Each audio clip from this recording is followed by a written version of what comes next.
Mama nyina official fabi essential dey di kamido bia wa subscribe to this channel ase. Wa share me videos na like na fe. Oto bo ase eja me feedback no. Me da mu nyina ase. Nyame onhia obia obia na say na original me kan no. And now see another simple recipe but equally delish. Into me kan delish na dey so mama. So try me to TV no say fi say ne ya bear rice and peas. A simple recipe but equally delish sanem kan no. Into ji akonya ne yeto aso. Nti abusiafo me kidney beans a me ba be yisumi so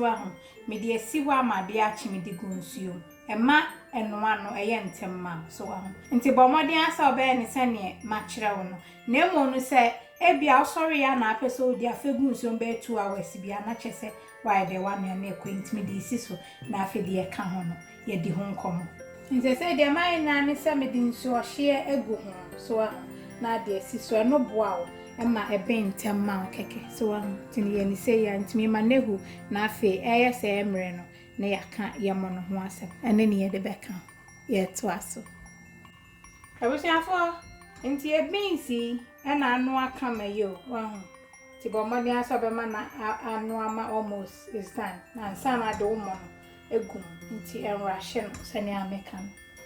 afi ma hohoro me mo ho wa ha se nti no me de egum na de no egu to do mo ni gu mo no so na afi o de coconut oil we ya de am de chere mo na de 1 tablespoon aka ma na ye de na afi o de thyme kakra enso aka ho na me so try rice and peas we ya o kra nkoko jollof rice hu bio amuzi se mu kakra mame uko baby anu edi aduane foforo na ekoyi yenwie batwa hwe nti thyme no ni afa dry one kakra bigum ebe kama ba nyeni bebre nti se me de me salt to taste afa na mde nchin gum nti bomodi asa wonfa nchin bia enoa beans no so na se tell na wasa odigo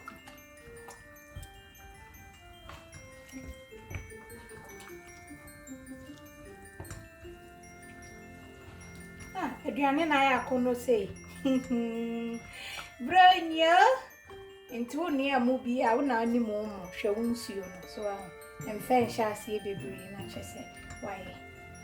odi bi aka ho se ho nya tu ne amu bi a no ahwe nsuo no so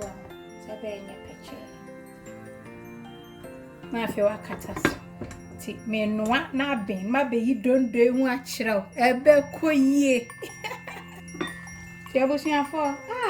aha ye hwam nsi bronya we die jayo ye di ankasa monsuma ya die mo hwe videos na kama na wa de he munyam be ba hwe akono na ya kono se obi afa ne chance mbra mo nyantam sram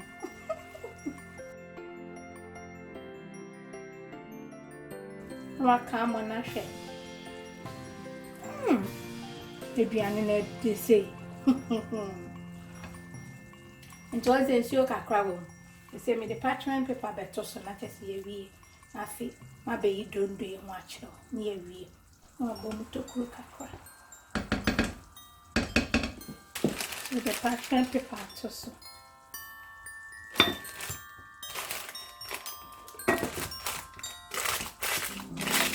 the biao use parchment paper no show jam so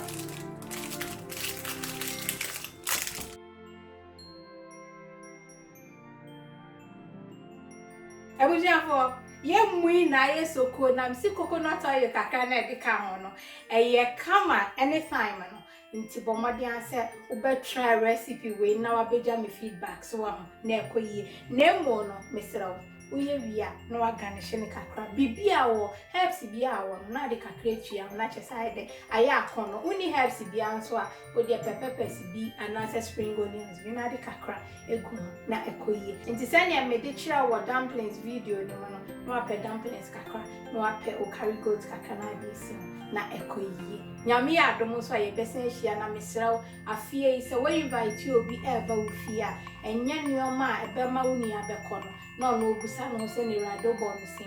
awasa wo hwe onipa we invite no so onye utipen ewa abrabo mu a so wa ho ye nioma nkakra se ebe ye ono so be firu fie akono na omboto ye original nko a ene beka say akyerew ewo do kwan so nyame ya adom a ye besen hia. I love you, God bless. Mwah.